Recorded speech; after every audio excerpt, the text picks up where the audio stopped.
Hello दोस्तों, अगर आप यूपीएससी की तैयारी कर रहे हैं तो 6th क्लास से 10th क्लास तक की साइंस आपके लिए मोस्ट इंपॉर्टेंट है और उसके साथ साथ फर्स्ट ईयर और 12th के भी कुछ सब्जेक्ट कुछ टॉपिक्स आपके लिए इंपॉर्टेंट है साइंस में से। ठीक है, तो हम आपको 10th क्लास तक पूरी प्लेलिस्ट वाइज चल रहे हैं। ये है 6th क्लास का दूसरा चैप्टर। ठीक है, पूरी 6th 7th 8th सब कुछ कवर कराएंगे। तो ये 6th क्लास का दूसरा टॉपिक है भोजन के घटक। बहुत ही इंपॉर्टेंट ये टॉपिक होने वाला है, बहुत ध्यान से समझिएगा और कायदे से हम आपको समझाते चलेंगे। जरा ध्यान से देखिए। एक्चुअल में सबसे पहले हम कहेंगे भोजन के मुख्य पोषक तत्व या मुख्य भोजन के घटक कौन से होते हैं। तो 5 होते हैं टोटल। कौन से होते हैं? 5। बोलिए।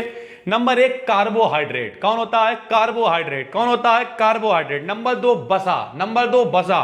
Number 3 protein. Number 3 protein. Number 4 vitamin. Number 4 vitamin और नंबर 5 खनिज लवण। ठीक है, तो टोटल कितने हो गए घटक? 5। बोलिए कौन कौन से लिख दिए हमने यहाँ पे? कार्बोहाइड्रेट, प्रोटीन, वसा, विटामिन, खनिज लवण। कार्बोहाइड्रेट, प्रोटीन, वसा, विटामिन और खनिज लवण। ठीक है, तो टोटल कितने होते हैं? 5। कार्बोहाइड्रेट, वसा, विटामिन, प्रोटीन और खनिज लवण। इन सब के बारे में हम एक एक करके चर्चा करेंगे। ठीक है, लेकिन भोजन के टोटल घटक की अगर हम बात करें, ये तो पोषक तत्व हैं। अगर हम घटक की बात करें तो 2 और भी होते हैं। एक होता आहारी रेशे जिन्हें हम लोग रुक्षांश बोलते हैं और एक होता है जल। ठीक है, ये क्या होता है? जरा बहुत ध्यान से मेरी बात को समझिए। यहां पे टोटल अगर आपसे कोई कहे भोजन के घटक कितने हैं तो आप क्या कहोगे? कार्बोहाइड्रेट, प्रोटीन, वसा, विटामिन, खनिज लवण, आहारी रेशे और जल। लेकिन कोई कहे भोजन के मुख्य पोषक तत्व कितने, तो ये ऊपर वाले हैं।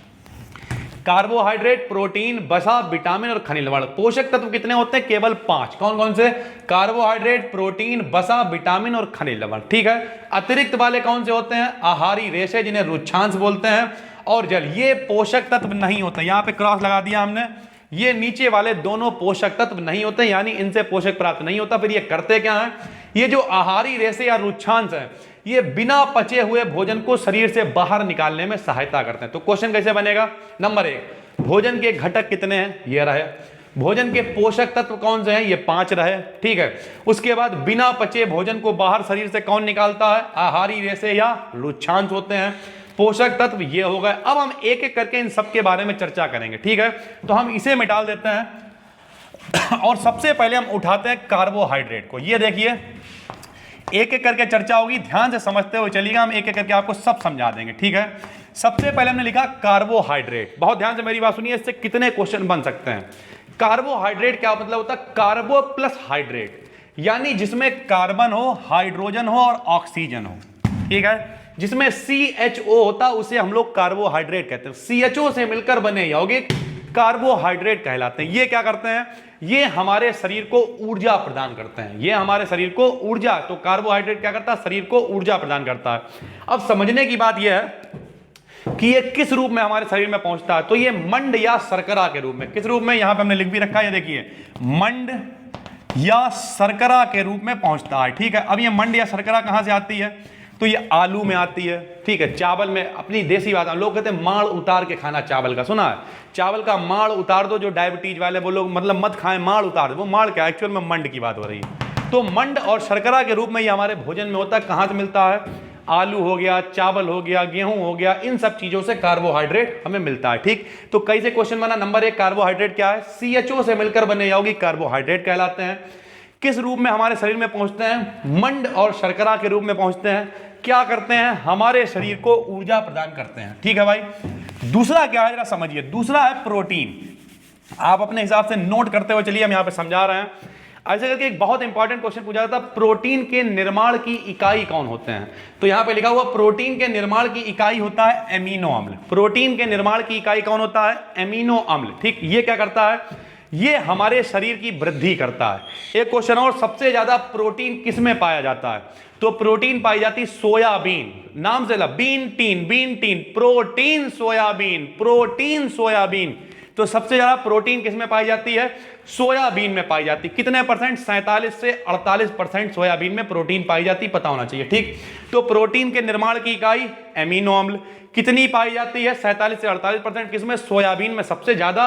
क्या करती है? हमारे शरीर की वृद्धि में रक्षा करती है। ठीक है, अगला है वसा। अब ये वसा को समझते हैं, थोड़ा बड़ा लिख देते हैं। वसा भी क्या करता है? हमारे शरीर को ऊर्जा प्रदान करता है। अगर कार्बोहाइड्रेट की दिक्कत कमी हो गई तो वसा प्रदान करेगा, बल्कि वसा जो है वो कार्बोहाइड्रेट से ज्यादा ऊर्जा हमारे शरीर को देता है। ये मिलता कैसे है? चिकनी चीज़ों का आपको खाना है, ठीक। चिकनी चीज़ें कैसे, जैसे तेल खा रहे हैं, घी खा रहे हैं, इन सब चीज़ों को खाने से आपके शरीर में वसा की मात्रा बढ़ेगी, और अगर वसा ज़्यादा हो गया तो आदमी मोटा हो जाता है। लोग कहते हैं मोटे नहीं हो रहे हैं, बहुत दुबले हैं, हमने सब खा के देख लिया। गधा है वो व्यक्ति जो कह रहा है। उसे क्या करना है, वसा, यानी सुबह उठो, सबसे पहले खूब चिकने पराठे खाओ या पूड़ियाँ बनवा के खाओ, आलू के पराठे अंधाधुंध खाओ, कार्बोहाइड्रेट वसा सब कुछ पहुँचे। उसके बाद क्या करो, उसके बाद थोड़ी देर बाद गए समोसे ले आए, फिर जलेबी खाई, फिर ये खाया वो खाया, दुनिया दिन भर ठूंसते रहो, खूब चिकनी चीजें खाओ, देखे नहीं मोटे हो गए। तो कुल मिला के वसा क्या करता है, आदमी ज्यादा वसा पहुंच जाए तो मोटा हो जाता है। ये भी हमारे शरीर को ऊर्जा ही प्रदान करता है वसा, ठीक है। उसके बाद चलते हैं अगले नंबर पे। अगला नंबर है खनिज लवण, ठीक। खनिज लवण को हम विटामिन है अगला नंबर, लेकिन विटामिन को हम समझेंगे बाद में, क्योंकि कई सारे विटामिन है। विटामिन से पहले हम पहुंचते हैं खनिज लवण पे, ठीक। खनिज लवण क्या करते हैं, हमारे शरीर में जो रोग हैं उनसे हमारी रक्षा करते हैं। कैसे रक्षा करते हैं जरा समझिए। नीचे वाला हम आपको बता चुके हैं, आहारी रेशे बिना पचे भोजन को शरीर से बाहर निकालते हैं, तो इसे हटा देते हैं। अब हम खनिज लवण और विटामिन समझना। खनिज लवण क्या करते हैं, हमारी रक्षा करते हैं शरीर की रोगों से। जैसे हम कई सारे खनिज लवण की बात करते हैं, यहाँ देखिए लिखा हुआ है कैल्शियम, आयोडीन, लोहा। कैल्शियम की अगर कमी हो जाए तो क्या हो जाता है, हड्डियां कमजोर हो जाती हैं, दांत कमजोर हो जाती हैं, ये सब खनिज लवण में आते हैं, ठीक है। तो कैल्शियम मान लिया कमी हो गई, हड्डियां, कैल्शियम ज्यादा होना भी दिक्कत है, तब भी रोग हो जाता है, हड्डियां टिंगड़ी हो जाती हैं आदमी की, ठीक है। तो कुल मिला के कैल्शियम की कमी हो गई, हड्डियां दांत कमजोर हो जाते हैं। आयोडीन की कमी हो जाती है तो क्या होता है, थायराइड ग्रंथि फूल जाती, घेंगा नामक रोग हो जाता है। तो घेंगा नामक रोग काहे से, ये भी खनिज लवण की कमी से हो रहा।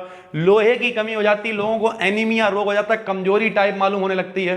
तो खनिज लवण क्या करते हैं, रोगों से हमारे शरीर की रक्षा करते हैं। अब हम बात करते हैं विटामिन की, जरा समझिएगा। अच्छा, विटामिन में बहुत सारी चीजें हैं, जितनी भी बीमारियां हो रही हैं, ठीक, वो सब विटामिन की कमी से होती हैं। थोड़ा सा समझाते हैं, डिटेल में आते हैं, कैसे समझेंगे। देखिए विटामिन जो है वो कई टाइप की है, लेकिन जो मेन है वो ये है। सबसे पहले है विटामिन ए, फिर B1, B2, B3, B12, B1, B2, B6, B12, C, D, E और K, ठीक है। इतनी सारी ये विटामिन आपको पढ़नी है, जो आपकी मोस्ट इंपॉर्टेंट है। A, B1, B2, B6, B12, C, D, E, K, ठीक। अब इन सब की कुछ ना कुछ बीमारियां, बहुत सारे क्वेश्चन बनते हैं। यहां तक कि यूपीएससी तो छोड़िए, अगर आप छोटा मोटा पेपर B.Ed भी दें वहां भी मिलेंगे कि विटामिन सी की कमी से कौन सा रोग होता है, डी की कमी से कौन सा रोग होता है, कैसे पूर्ति होगी, ये सारी बातें। तो पूर्ति के लिए तो एक जुगाड़ है। कोई कहे इनके स्रोत बताओ जो मिलेंगी कैसे, ठीक। तो कैसे मिलेंगी, दूध में, मांस में, अंडे में, ये लगभग सब में, ये इनमें लगभग सब कुछ पाया जाता है विटामिन सी को छोड़ के। विटामिन सी पाई जाती है खट्टे चीजों में, ठीक। खट्टी चीजें क्या होती है, संतरा हो गई, मौसमी हो गई, या जो भी आंवला हो गया, जितनी भी खट्टी चीजें हैं उनमें होती है विटामिन सी।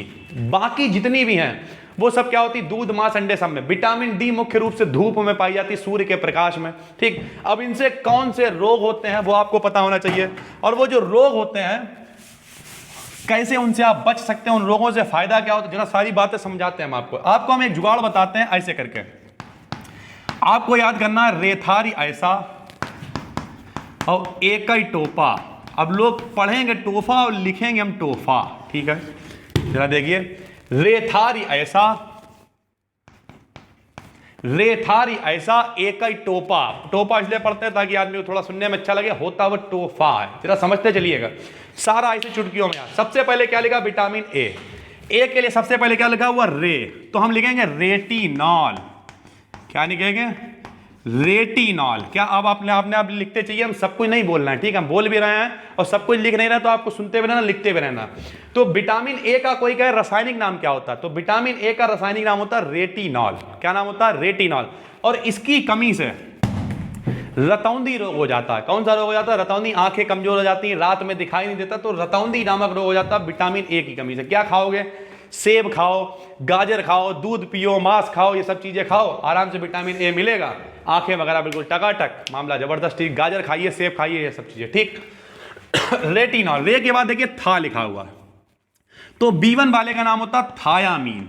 क्या नाम होता है, थायामीन। तो थायामीन क्या, ये B1। अब यहां पे जरा देखिए, जो बी वाले हैं जितने भी है, इन सब में क्या होता है, त्वचा संबंधी रोग होते हैं। कौन से होते हैं, त्वचा संबंधी रोग। ऊपर वाले जो हैं इनसे होता है बेरी बेरी, ठीक। इसका नाम होता है, इससे रोग होता है बेरी बेरी। कौन सा होता है, बेरी बेरी। कौन सा होता है, बेरी बेरी। उसके नीचे क्या होता है, B2। अब B2 देखिए, रे हो गया, था हो गया, री आया। रेथारी, इसका नाम होता है रिबोफ्लेविन। क्या नाम है? रिबोफ्लेविन। क्या नाम है बोलिए? रिबोफ्लेविन। तो B2 का रासायनिक नाम क्या है? रिबोफ्लेविन। इससे हो जाता कीलोसिस, त्वचा संबंधी रोग होंगे। कीलोसिस क्या होता है? आदमी को मुंहा हो जाता है, गाँव लोग कहते हैं मुंहा हो गया, दाने जीभ पे दाने निकल आते हैं और उसके बाद उसकी कंडीशन खराब हो जाती है, वो खाना वगैरह नहीं खा पाता। कुछ अच्छे कैप्सूल्स आते हैं, उनमें यही वाली विटामिन होती है। जैसे हम अगर बात करें, एक आता कोवाडेक्स, बीकासूल, रिनीफॉल, एक अच्छा कैप्सूल है, 4-5 रुपए का मिलता है, आप खाइए, बिल्कुल सही हो जाएंगे। क्यों? ये वाली विटामिन होती है, ठीक है। फिर B6 और B12, इनके नाम दिखाते हैं आपको। रे से रेटिनॉल, थायामिन, रिबोफ्लेविन। अब ये देखिए, ए से होता है एस्कार्बिक अम्ल। एक मिनट रुक जाइए, पहले आए तो ऐसे होता है एंडरमीन। कौन होता है? एंडरमीन। और ए के बाद कौन है? सा से होता है साइनोकोबालामिन। साइनोकोबालामिन, आप ऐसे याद कर सकते हैं, रे था री ऐसा एकैटोफा, बिल्कुल सेट हो जाएगा वहीं पर जाके। सा के बाद ए है तो ए से होगा एस्कार्बिक अम्ल। पहले हम नाम लिख लेते हैं फिर आपको बताते हैं। एस्कार्बिक अम्ल। उसके बाद कै से होता है कैल्सीफेरॉल, कैल्सीफेरॉल। और उसके बाद टो से होता है टोकोफेरॉल। और आखिरी में फा से होता है फाइलोक्विनॉन। कौन होता है? फाइलोक्विनॉन। तो एक ट्रिक आपने याद की, रे थारी ऐसा एकैटोफा, बस याद हो गया। बोलिए, रेटिनॉल, थायामिन, रिबोफ्लेविन, एंडरमीन, साइनोकोबालामिन, एस्कार्बिक अम्ल, कैल्सीफेरॉल, टोकोफेरॉल, फाइलोक्विनॉन। ठीक है, नाम सबके रासायनिक लिख गए हैं। विटामिन ए से कौन सा रोग होता है? रतौंधी। बी से कौन सा होता है? Berry berry. B2 से कौन सा होता है? किलोसिस यानी मुआ। B6 और B12 से होता है एनीमिया। B6 और B12 से होता है एनीमिया। ये एनीमिया क्या होता है? एनीमिया में थोड़ा आयरन की कमी होती है। ये भी सारे जितने भी रोग हैं, कमजोरी लगने लगती है, ठीक है। एनीमिया, खून की कमी लगने लगती है, एनीमिया। सी से क्या होता है? अच्छा एक बात और भी देखिए, बी वाले में कई सारे हैं, B1, B2, B6, B12, जहां पे कई सारी चीजें मिली होती हैं उसे बोलते हैं कॉम्प्लेक्स। क्या बोलते हैं? कॉम्प्लेक्स। इसलिए विटामिन बी को बी कॉम्प्लेक्स भी कहते हैं। कोई कहे विटामिन बी कॉम्प्लेक्स, क्यों कह रहा है? क्योंकि इसमें कई सारे विटामिन मिले हुए हैं, इसलिए इसे बी कॉम्प्लेक्स भी कहते हैं, ठीक है। सी से एस्कार्बिक अम्ल, काहे से मिलेगा? खट्टी चीजों से मिलेगा। अमरूद है, सॉरी अमरूद कह रहा है, संतरा है, मौसमी है, जितनी भी आंवला है, खट्टी चीजों से मिलेगा, ठीक। बाकी ज्यादातर चीजें आपको दूध, मांस, अंडे से मिल जाएंगी। विटामिन डी से कैल्सीफेरॉल होता है, सूखा रोग हो जाता है जिसे रिकेट्स बोलते हैं, ठीक। त्वचा जो है वो सूखा रोग, छोटे छोटे बच्चे होते हैं उन्हें तेल लगा के धूप में लिटाला जाता है, क्यों? क्योंकि सूखा रोग हो जाता है उन्हें, रिकेट्स। तो बचने के लिए क्या? सूर्य का प्रकाश सबसे अच्छा है, बाकी दूध, मांस, अंडा खाइए। विटामिन ई टोकोफेरॉल, इसमें क्या होता है? प्रजनन क्षमता कम हो जाती है, अर्थात बच्चे नहीं होते हैं लोगों के, तो विटामिन ई की कमी होती है। इसमें आप क्या खा सकते हैं? अंकुरित अनाज खाइए। अंकुरित अनाज क्या होता है? जैसे मान लो रात में जो है आप क्या करें, चने वगैरह भिगो दिए, सुबह उठ के खाइए, तो अगर प्रजनन क्षमता कम है तो उसमें जो है वृद्धि होती है। तो प्रजनन क्षमता के लिए सबसे बढ़िया अंकुरित अनाज। बाकी पत्ते वाली सब्जियां खाइए, जैसे करम कल्ला बोलते हैं लोग, पत्ता गोभी होती है, ठीक है, पालक है, ये सारी आप पत्ते वाली सब्जियां भी खा सकते हैं, ठीक है। मेन क्या है? आप अंकुरित अनाज खाइए, सबसे बढ़िया, ठीक है। विटामिन के है फाइलोक्विनॉन, इससे रक्त का थक्का नहीं जमता। क्या मतलब? यहां से उंगली कटी तब तक खून गिरता रहेगा जब तक जो है आदमी मर नहीं जाएगा। बहुत खतरनाक बीमारी होती है। तो इसमें आपको क्या करना है? विटामिन के, इसमें भी पत्ते वाली सब्जियां बहुत इंपॉर्टेंट है, ठीक है। तो कुल मिला के फाइलोक्विनॉन, इसमें पत्ता गोभी वगैरह खाइए। ये इसमें तो पत्ता गोभी ही खा के काम, जितनी भी पत्ते वाली सब्जियां हैं ज्यादा से ज्यादा आप खाइए, तो विटामिन के में आपके लिए फायदेमंद है, ठीक है। तो ये पूरा हमने आपको विटामिन समझा दिया। हम लोग कर रहे थे भोजन के घटक हमने आपको बताया मेन कितने पोषक तत्व जिनसे मिलते हैं, 5 हैं। कौन कौन से? कार्बोहाइड्रेट, विटामिन, खनिज लवण, वसा, और कौन सा हो गया? टोटल बता दिया हमने आपको, प्रोटीन, ठीक है। उसके सबके बारे में बताया। नंबर 1 कार्बोहाइड्रेट क्या होता है? CHO से मिलकर बना होता है, आलू वगैरह में पाया जाता है, शरीर को ऊर्जा प्रदान करता है। फिर प्रोटीन सबसे ज्यादा किसमें होती है? सोयाबीन में। इनके मेन कंपोनेंट क्या होता है? अमीनो अम्ल, इनके निर्माण की इकाई होती है, अमीनो अम्ल से बनती हैं ये, ठीक है। उसके बाद हमारे शरीर की वृद्धि में कामयाब होती है। प्रोटीन की कमी होगी तो वृद्धि आपकी रुक जाएगी। फिर वसा से आदमी मोटा हो जाता है, चिकनी चीजों से मिलता है, ठीक। ये भी लोगों से रक्षा जितनी भी चीजें हैं वो सब करती हैं। और उसके बाद हमने आखिरी में फाइनली आपको बताया विटामिन, सारा खेल ही विटामिन का है। और विटामिन के लिए आपके सोर्सेज हैं जो आपको बाहर से लेने पड़ते हैं। बहुत सारी चीजें बताई। विटामिन ए है तो गाजर खाइए, सेब खाइए, इस तरीके से। सी वाली चीजें खट्टी से मिलेंगी, ठीक है। और डी वाली धूप से मिलेगी, ई वाला अनाजों से मिलेगी। हर चीज के लिए कुछ ना कुछ है, ठीक है। तो कुल मिला के ये पूरा चैप्टर 6 क्लास का भोजन के घटक आपका क्लियर हो गया। इसी तरीके से क्लियर करते चल रहे हैं। प्लेलिस्ट आपकी बनी हुई है, पढ़िए, नोट्स बनाते चलिए। हम मिलते हैं आपसे जल्दी अगले वीडियो में, तब तक के लिए जय हिंद, जय भारत।